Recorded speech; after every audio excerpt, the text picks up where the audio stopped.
TikTok ng Bini na ban sa mga kadahilanang ito.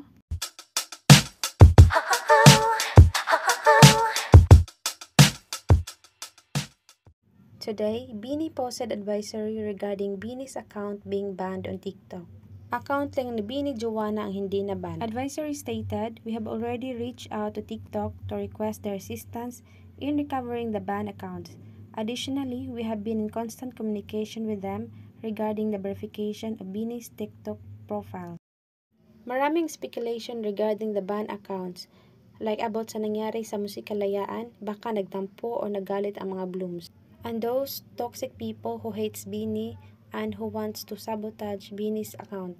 On the other hand, may nag-comment na di pa verified account ng Bini at maraming fans with the same username may tendency na mabanned. And also, maraming mga ka-bloom suggested to verify their account para din na-ban ang kanilang TikTok.